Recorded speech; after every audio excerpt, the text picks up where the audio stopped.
Today, I'm pleased to introduce today's session, Evaluating Retrieval-Augmented Generation, and our guest speaker, Stefan Webb. Stefan is a developer advocate at Zilliz, where he advocates for open source vector database Milvus. Prior to this, he spent 3 years in the industry as an applied ML researcher at Twitter and Meta, collaborating with product teams to tackle their most complex challenges. Stefan holds a PhD from the University of Oxford and has published papers at leading machine learning conferences such as NeurIPS, ICLR, and ICML. He is passionate about generative AI and is eager to leverage his deep technical expertise to contribute to the open source community. Welcome, Stefan, and get started with your session. Yeah, thanks so much, Sachi, for the introduction. And so I wanted to say thanks to the attendees for making it here. I know there's like so many sort of competing webinars, in-person events in generative AI. So thanks for choosing this one. So firstly, before we get started, I've got my contact details on the slide here. And so my role as a developer advocate is to bridge this gap between the developers and the users of Milvus, our open source vector database, which means that I really love connecting with anyone essentially. So if you want to sort of have a chat, you got questions about vector databases, RAG, we'd love to hear about not only that, but also what you're building. I assume like a lot of you are in startups sort of building some really cool new applications. So feel free to send me an email at that address. Follow me on LinkedIn, send me a LinkedIn message. That's all really, really welcome. But let's get started. So the topic for today, I originally called it Evaluating RAG, but then I thought, okay, maybe sort of a more sort of like a title that is a bit more sort of implies like the consequence of why or like the motivation behind evaluating RAG is building a principled RAG pipeline. So building all of the components in your RAG pipeline so that you know that the specific design choices you make are actually increasing the performance of your application. And so here's a brief outline. So I'll start off, I'll give a brief introduction to the problem, why it's important. I'll then talk about some give like an introduction to some evaluation methods for evaluating large language models and RAG in particular. Then we'll talk about some of the challenges and the limitations, especially as it relates to evaluating RAG using large language models, as opposed to using some like predefined benchmark dataset. And then we'll briefly discuss some open source evaluation frameworks. With regards to the fourth part, I originally had like sort of a larger scope in mind for this webinar, but then after I got some requests to really sort of cover like the basics because it's a new topic to many people, I decided to break it up into at least 2 webinars. So this one will really focus on the motivation and like the basic ideas behind evaluating LLMs and RAG. And then in a second webinar, we'll really dive deep into evaluation frameworks like RAGAS and ARAS. Okay, so let's introduce the problem and discuss why it's important. Sorry, my cat's just making a noise over here. So a motivating example I like to use is semantic search. And so I've got a picture here of like a search result from Perplexity AI, this new generative AI based search engine. And so this is, I mean, maybe we could sort of, people could write in the chat, have you used a product like Perplexity.ai before? And if so, what have your impressions been relative to say like a more traditional Google search. So this is one of the, I would say, like one of the killer applications of generative AI. And behind the scenes, it's working on a sort of like, yeah, so we've got Kensho here says, love it for the higher quality and accurate search results than GPT. So definitely can relate to that. So behind the scenes, this has some sort of a RAG pipeline. So that's the technology it's built on. And so for that, so for that reason, we need to be able to, so when we're building a system like this, a question sort of arises like, how are we going to optimize it? How are we going to, like, what changes are we going to make to the architecture behind the scenes so that we're actually serving people better results over time? So I think that's why it's such an important question. So firstly, semantic search, like a killer application of generative AI, but only if we can continuously improve it and be able to to measure those improvements and know that we actually are moving in the right direction. So why do I think this is a killer application of generative AI? Well, because semantic search is a really effective way that you can search over what's called unstructured data. And so unstructured data, that includes documents, images, audio, geolocation data, all these types of data that don't have a readily available feature representation like, say, tabular data. So yeah, and in 2025, one estimate reports that 90% of newly generated data will be unstructured data. So this semantic search, like Perplexity.ai, is going to become even more important over time. So we're going to be talking about how to evaluate RAG and how to improve RAG systems. But firstly, just like a quick refresher. So here's how like a basic RAG system works.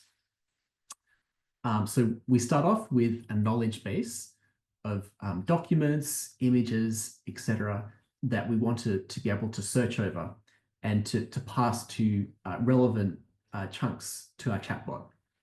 So beforehand or offline, we take that knowledge base and then we run it through an embedding deep neural network. And that turns sort of like chunks of the text, whole images into these vectors known as embeddings, which are just like sequences of real numbers.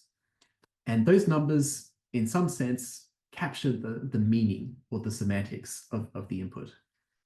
So once we've converted these unstructured data items into these more machine learning friendly embeddings, we put them in a vector database like Novus, which is especially designed to be able to store large amounts of these embeddings and be able to perform like a efficient search. So you may have like 100 million. You could even have, I imagine it like Perplexity AI's scale, either like hundreds of billions or trillions of embeddings when you get to that web scale, and you want to be able to do a search and find like the nearest matches to your query. So that's the first step. You take the data that you want to search over, you embed it, you put it in the vector database. And then, the user comes along with a query. And so the user asks a question to the chatbot. And how it works is, rather than just sort of the large language model answering the question directly, what it does is it takes the query, puts it through a deep neural network to get a query embedding, and then looks up the vector database to find the closest matches or the closest items to the query that we've stored from our knowledge base. And then it retrieves those and it adds them as context to the prompt that is fed into the LLM chatbot. So this is a way that we can add external knowledge to a chatbot. And I think it's really useful because knowledge is changing so constantly, much more quickly than you would want to retrain your LLM. So you can keep your LLM fixed and just vary your vector database and sort of adapt to like a change in knowledge. Or alternatively, you could make your vector database capture your own proprietary data, and then you don't have to train the LLM. You just put your proprietary data into the vector database, and you can search over it. Okay, so that's a quick refresher on RAG. And what I showed there was a very basic RAG. So RAG these days has a number of different components.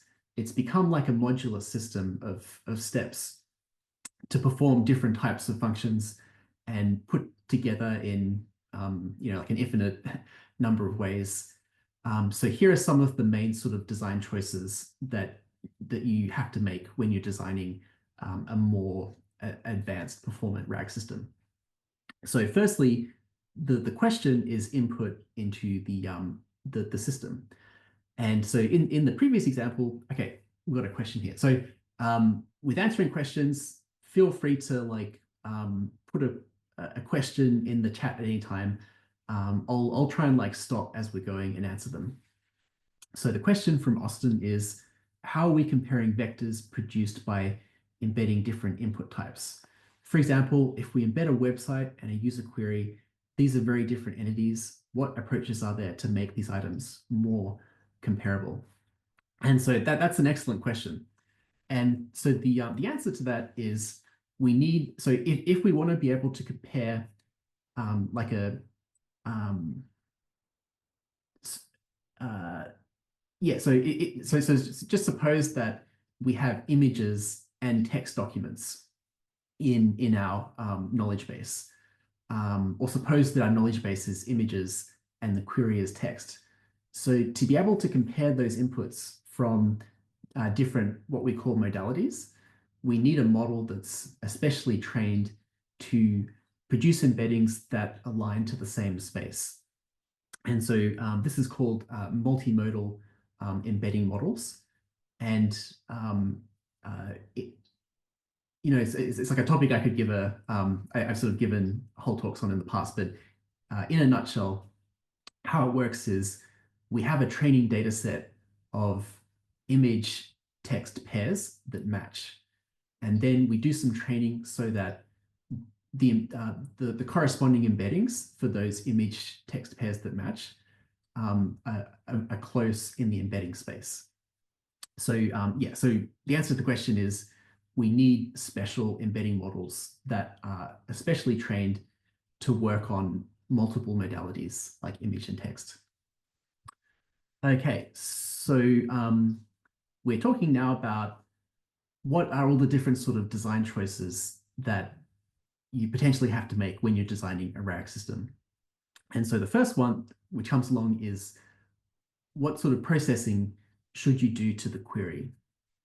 And so if you look at the red box here, query translation, there's all these sort of different techniques to translate or transform your query to make the retrieval more efficient. So let's take a look at this one here, pseudo documents. So it goes question and inputs into like a brain. It's got hide, HYDE written underneath. So this particular technique, how it works is we take our query and then we ask a large language model to synthesize like a hypothetical document chunk that would answer that query. And then instead of searching the vector database with the query, we search with the embedding of the hypothetical document. And that's sort of shown that can often produce much better results because that hypothetical document is much closer. It's much more sort of similar to the document chunks that you've embedded in the offline stage. So, and there's other types of query translations you can do.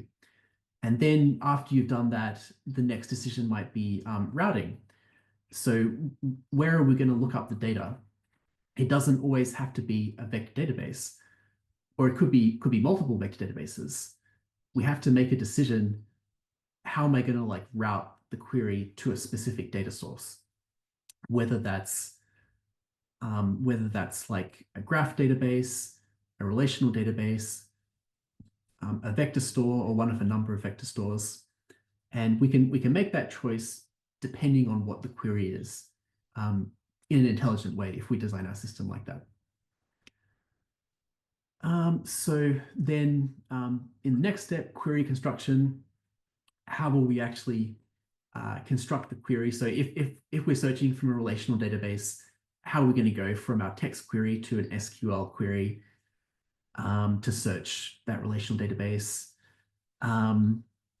With regards to the indexing step, we've got many different ways that we can break up our knowledge base and embed it and index it in the vector store. So take the example of our documents. Do we want to break them up into paragraphs? Do we want to break them up into fixed length chunks? Do we want to use some sort of semantic information to decide how to make those breaks? That's just like one sort of very basic decision you have to make with the indexing. Then after that, so you've retrieved your relevant documents from your graph database, your relational database, your vector database. Then we can process the results to try and improve the sort of like the relevancy. So often people apply a re-ranking procedure where we take our retrieved documents and we put them through some sort of like a model that can rank them in terms of relevancy and maybe like filter out the ones that are less relevant. Or if we've got results from multiple sources, we'll need some sort of a method to like combine sort of combine the rankings from different sources. And then in the generation stage, do we just want to like generate the answer and that's that? Or do we want to have some sort of like an active retrieval where the system kind of like reflects on generation quality and that feeds back into some question rewriting, maybe some re-retrieval of documents. So these are sort of like the main sort of design choices that you have to sort of consider when you're making like a more modern RAG system. And so, you know, the question is like, how should you do it? I've taken this table here from a survey paper on RAG. And so this is a summary of some different RAG methods. And this is like very incomplete. So you can see how many different techniques and research papers there are on all sorts of different design choices you can make for your RAG pipeline. And then on the right-hand side, I've got some very concerned, anxious designers who are thinking, okay, how do I sort of cut through this this sort of complexity to actually build a system that is perfect? So the answer is that, of course, like we shouldn't be just designing these systems at random. We shouldn't just add a component because we've heard that on someone else's benchmark it gets higher performance. We need to do it in an informed way. And that informed way is experimentation. So we need to run well-designed or rational experiments to make these design choices. And so how that works is we firstly have to consider the alternatives. And ideally, we'll only be changing one factor at a time. So keeping everything else held constant will vary one factor of the design. So for example, maybe we'll say, okay, let's compare like the very naive, so this very basic RAG system to one where everything else is the same, but we've added in this hypothetical document method. So we've held everything else the same and we just varied one thing. So once we've got our alternatives, there may be a single alternative, there may be multiple that we're considering at a time. We then have to be able to measure the effect of that change. So we need to have some sort of like measure of goodness or performance to be able to say, was that a beneficial change? Or was it beneficial in some respects and perhaps not others? And then after that, then we can essentially just, so if we've figured out how to do those two steps effectively, we can sort of rinse and repeat this process, sort of making additional design choices and guiding the design path in a principled way. So I think that's pretty simple. The challenging thing is how do we measure the effect of making a change to our RAG pipeline? What does it mean? Like, what are we measuring? How should we measure it? Does it even make sense? And so I think that's what we're going to talk a bit more about in the rest of this webinar. And I think it's really so evaluating RAG, but also just evaluating foundation models in general, I think is one of the most important topics to grasp in applied generative AI, because you can't, you just can't design like a state-of-the-art system without a principled methodology like this. Okay, so just like a few notes on the scope of what we're going to talk about for the rest of the webinar.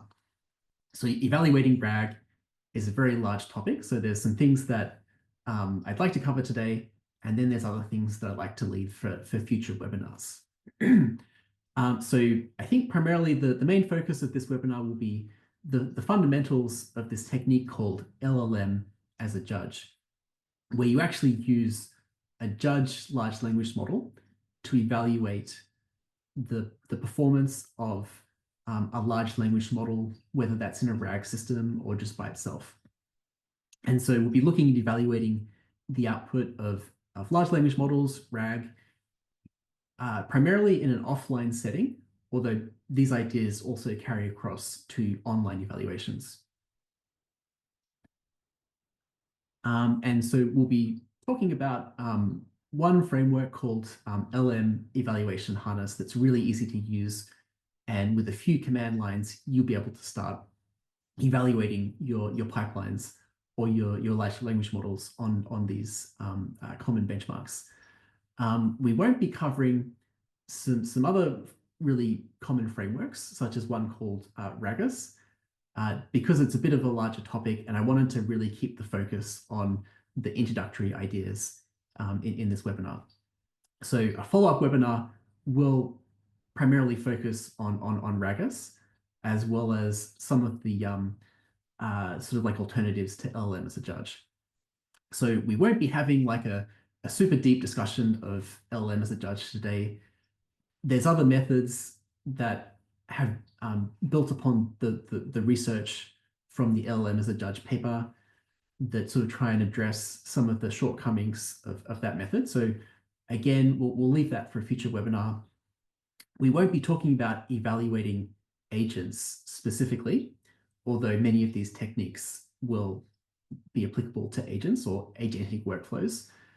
We won't be talking about evaluating multimodal models or in an online setting, but again, many of these ideas are relevant to those settings. So when we say performance can mean several things. And so I would say like the sort of two primary ones are performance in terms of generation output versus performance in terms of, latency, throughput, these more sort of like time-based metrics. And so we're not going to be talking about latency at all. It's a completely different topic. We'll be really focusing on how do you evaluate the quality of the answers. So interesting topic I came across recently was this idea of adversarial attacks. So researchers have found that you can construct input outputs in a certain way such that they fool the either the LLM which you're using as a judge model or the benchmark metrics. So and in that way you can sort of construct like an adversarial attack on the evaluation of your model, which I think could be particularly relevant if you're doing it in an online setting and you're evaluating these real-time input outputs from users. So again, like a very interesting topic and something that potentially we'll discuss in a future webinar. Okay, so let's talk about some of the sort of fundamentals or basic ideas. So I think the big question is, what do we actually mean by performance or goodness of the model or the system? And I think to answer that, we have to make a number of distinctions. So let me just go through some distinctions here. There's a distinction between performance of the system on a task versus the performance of the large language model in and of itself, independent of a task. And so what I mean there is, so we can talk about the performance of a system on a specific task where we have like these predefined input-output pairs plus like a ground truth response. And then we can say, okay, we know what the ground truth is, has the answer like agreed with the ground truth in some way. But then very separately, we can evaluate the model in and of itself. And so what we can do is we can say, let's take the input and the output and see whether the output aligns with the input with respect to some aspect of human preferences. And so these are things like, so we have a preference, or perhaps it's just common sense, the output should be relevant to the input. And so that's something that is independent of what the actual answer should be. It's about this consistency between input-output. Or it might be groundedness. Does the output only reference facts that were contained in the context and not just like make up stuff? So again, this is like independent of the ground truth. It's something that is a quality of the model or the system in and of itself. So there's two very sort of distinct types of evaluation there. So again, like I think just to reiterate, so the task evaluation, that's sort of like a very sort of specific task relevant metric. Whereas when you're evaluating these models in and of themselves, it's typically related to does the model align to human preferences in ways that we would expect? And then like, I think this is pretty much related. We can compare, so when we're doing this evaluation, are we comparing the answer to a known ground truth? Or are we comparing the output to the input or the context? With respect to RAG, there's different parts of the pipeline that we can evaluate. We can evaluate the retrieval part, so that's evaluating what's returned from the call to the vector database or the relational database or the graph database. And then there's evaluating the actual output of the LLM itself. So there's two different parts of the pipeline that we can evaluate. And then there's, again, sort of like a, not like completely mutually exclusive dimension. Do we have the ground truth or do we not have the ground truth? So if we don't have the ground truth, human evaluation, we can see that as the gold standard. But of course, this doesn't scale well. We can't sort of just fill in all of our labels with human evaluation. It's just too expensive. So one of the key takeaways that I wanted one of the key takeaways I wanted you to take away from this presentation is that perhaps surprisingly, strong large language models like ChatGPT-4 or the latest version of Claude, they can actually evaluate or judge LLM outputs when there isn't a ground truth. And I think this is kind of like surprising because it seems like it's sort of like a, like cheating or a hack. Um, why should a model be able to like evaluate itself in a sense? But there's empirical evidence that the answers from these judges like actually agree with each other as much or more so than human judges. And I think this is particularly relevant when you're using a strong LLM that's already really well aligned with human preferences, as opposed to like a much smaller, I don't know, 7 or 8 billion parameter model. So in terms of the task-based evaluation, we can break those down into several different types. There's ones that are knowledge-based, so does it give the correct answer to a question? There are ones that are instruction following based. So does the model follow in simple instructions in the desired way? And then there are conversational ones. So for example, one type of that is the model able to answer correctly like basic sort of reading comprehension questions from a dialogue? And so I've got some of the most sort of common benchmarks typically used in papers or leaderboards up here. And so if you're interested in getting a sense of like what actually is in these benchmarks, like what are the questions and answers, etc. A good way is to actually find a version of that database on the Hugging Face website. So I'm just going to go over here. So for example, so TeleSwag, a knowledge-based task benchmark. So we can find it on the Hugging Face datasets page. And so there's most likely going to be many different variants, people adapting the database to their own purposes, dataset to their own purposes. So this one here, we see that we're given an activity label, and then we're given like a primary context, and then 2 different contexts, A and B, and then this endings, and the model has to, we're sort of evaluating how the model completes the sentence. And so we have like a label, this ground truth of which one it is that we're completing. Okay, so or another example, if we look at this, we'll look at this CoQA or COCA, however you pronounce it. So in this one, we have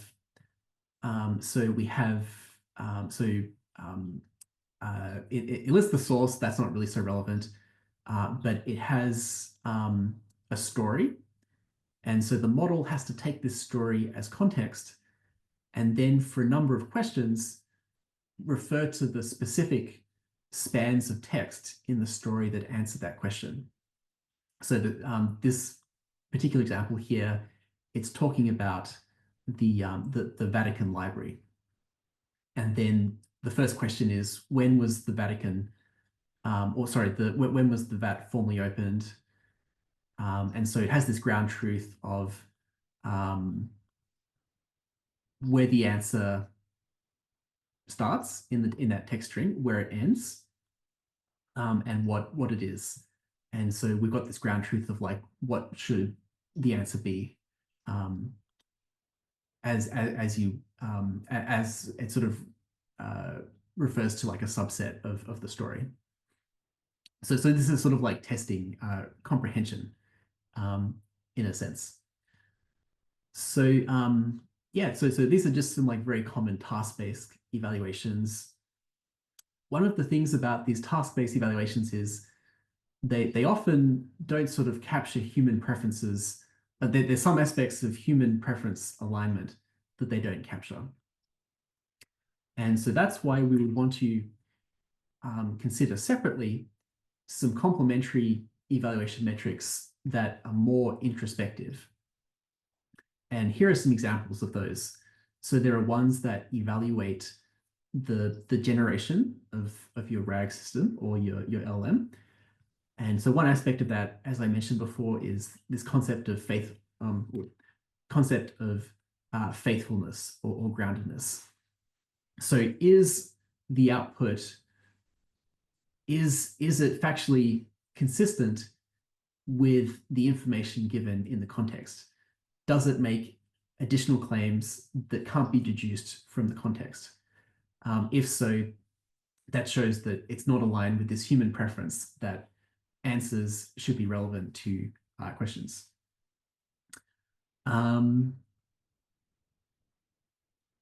Okay, answer relevancy. So similarly, like, is the response actually relevant? So not is it grounded in the context, but is the answer actually relevant to the question? Does it just like go off on a tangent?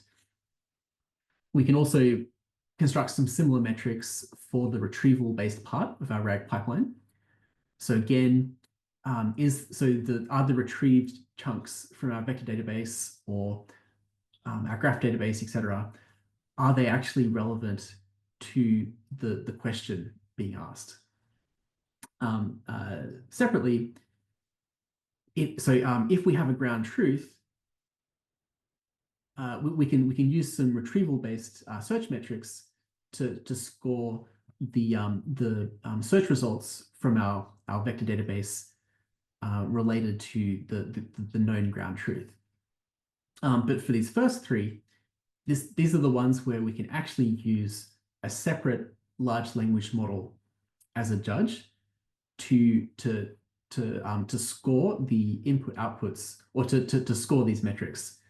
And so how it works is you have a separate judge LLM and you construct a prompt that I guess sort of like gives instructions on how to calculate the metrics.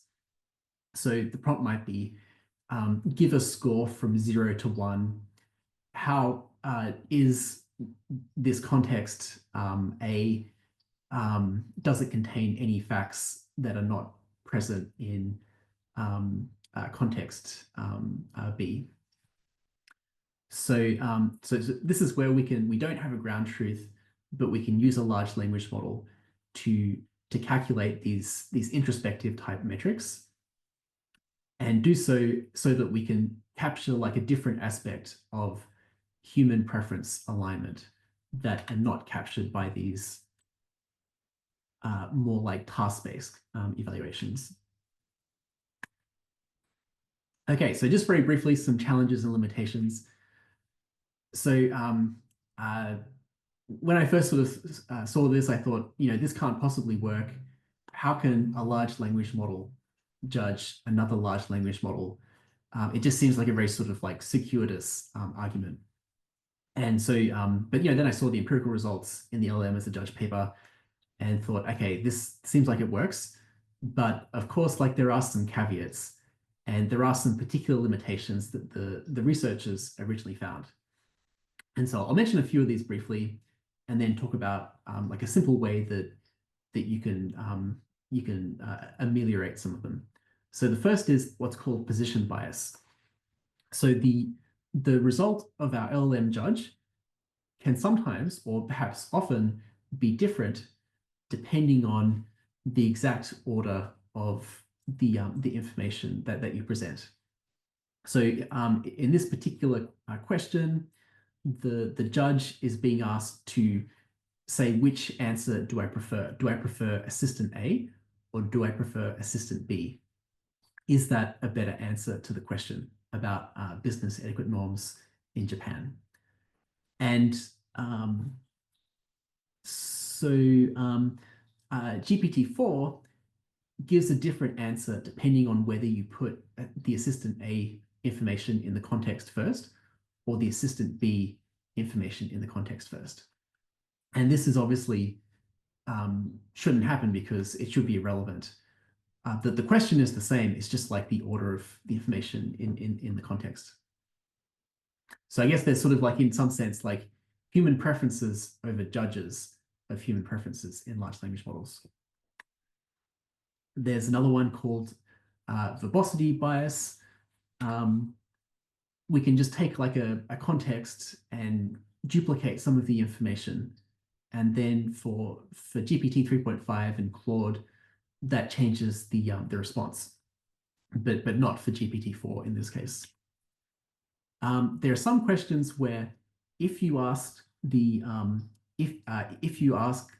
LLM-Judge to answer the question, it can answer the question correctly. For example, like a mathematics question. But if you ask it to judge two answers, or if you ask it to judge an answer from another model, it will be sort of like misled by the like incorrect reasoning in that answer. So this doesn't seem right. Like if the judge can answer the question, it should be able to judge other models' answers.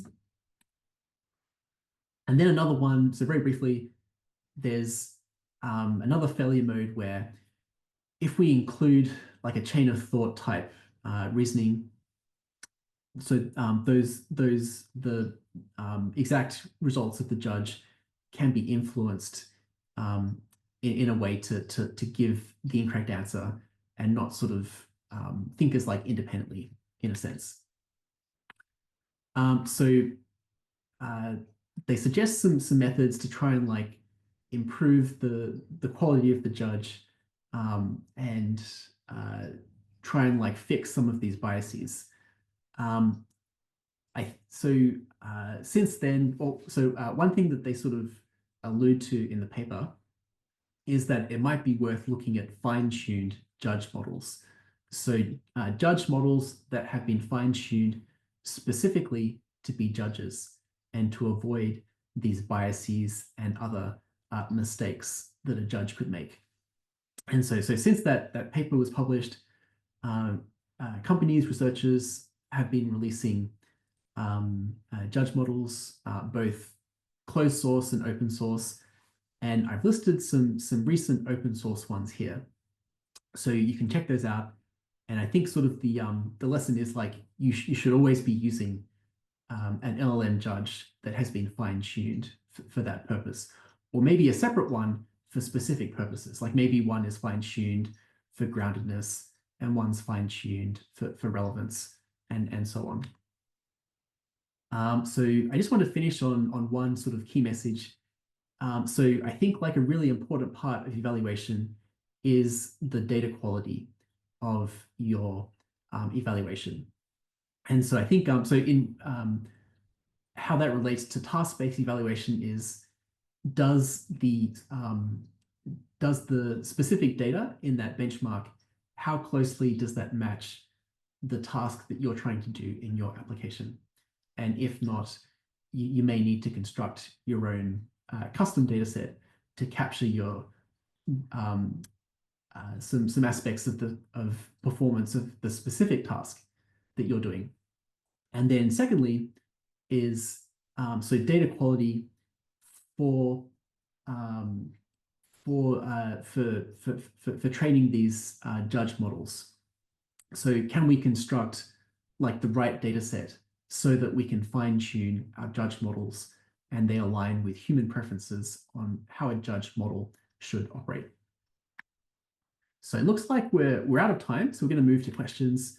I was going to talk about very briefly some open source frameworks, but I'm going to leave that for a future webinar, and that will be the primary focus. So we'll talk about LM Evaluation Harness, RAGAS, the most widely used framework for evaluating RAG specifically. Talk about some alternatives briefly as well, compare them to RAGAS, and we'll be using the Milvus open source vector database as the vector database for the RAG system that we'll be demonstrating this on. So in this future webinar, I'll actually build a simple RAG system and show you from end to end how you can make a design choice, evaluate that, and then move your system in a direction where you've made like a verifiable improvement. Okay, so for the sake of time, I think we should move on to questions. So you have a few questions in the chat, in the Q&A tool, so I'll just go ahead and read the first one out here. In more traditional ML, we would use a grid search to find the optimal set of hyperparameters to train a model. With so many different configuration settings for RAG, such as model, query construction, query translation, are there any frameworks that can do grid search? Yeah, so great question. So I think uh, yeah, so not that I'm aware of. I think that you could sort of use like existing frameworks that are not specifically designed for hyperparameter search for RAG systems, but can be like adapted to RAG systems. So I could definitely see how you could sort of combine some pre-existing libraries, whether that's grid search or Bayesian optimization, and then you would just sort of plug in the like the RAG specific metrics, and it would search that space. Yeah, maybe one thing to mention is it, it is sort of like quite expensive to evaluate some of these metrics. So that might restrict exactly like the sort of breadth of the space that you can search. So my advice would be consider each of these parts of the pipeline independently. So just kind of like make the assumption that they don't interact with each other, whether that's true or not. And then instead of doing like like a sort of traditional grid search over learning rate, consider like a very small number of alternatives to get like a larger sense of like what is important, what is not important.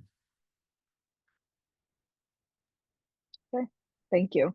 And then the other question you received is when I started building a RAG pipeline, can I use existing open source bases as a starting point? And can you tell us about a good code basis to start with? Um, they already have scripts for pre-processing data and evaluating models. Yeah, sure. So I would so what I would say here was use a framework like an open source library like LangChain that is sort of a bit more high, so sort of like higher level than if you were trying to sort of build the components individually yourself. So you can work from a higher level of abstraction, and so they will have example code which sort of shows you how to build sort of like uh, different types of RAG pipelines with the library. And then separately, Ragus has good integration with LangChain. And so they have examples that are specific to using Ragus with LangChain. So I would start there. So use a library like LangChain, use the resources on their website as like your starting point for a RAG system, and then use the resources on the Ragus website as your starting point for evaluation. Thank you. And then for a software engineer without ML or data science experience, what are some ways would be useful to a team trying to build a RAG pipeline? Yeah, sure. So I think so. Maybe like a key point here is to build a good pipeline, you don't really need ML knowledge, but what you do need is an experimentation mindset or like a research mindset. And so that's a mindset which says we need to measure the effect of each of the changes we make. So we have to do it in a principled way. We don't necessarily have to like understand all of the like mechanics of what's going on behind these steps.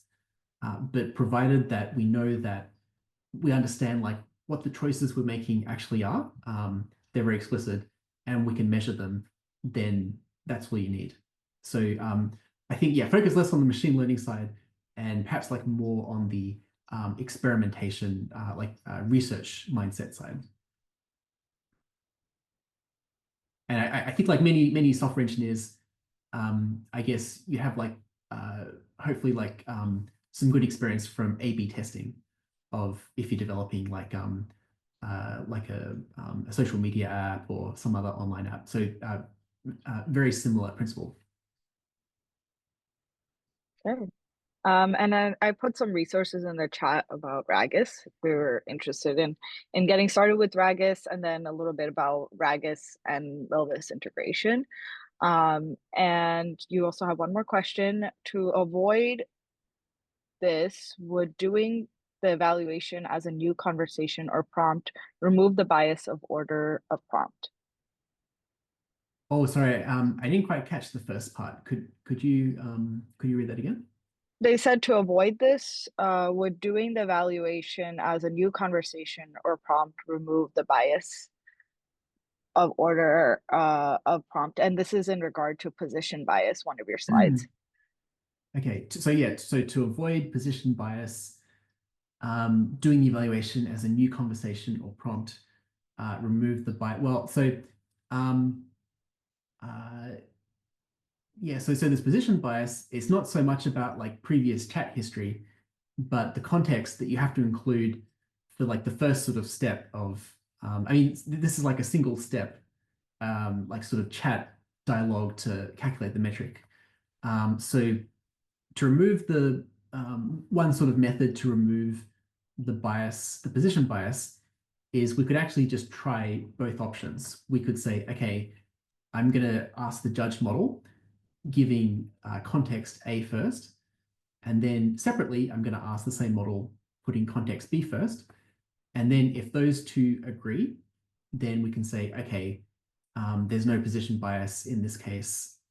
We have confidence in the judgment. Otherwise, there's different sort of strategies you could do if they actually give separate answers. So you might want to like delegate to um, a separate model.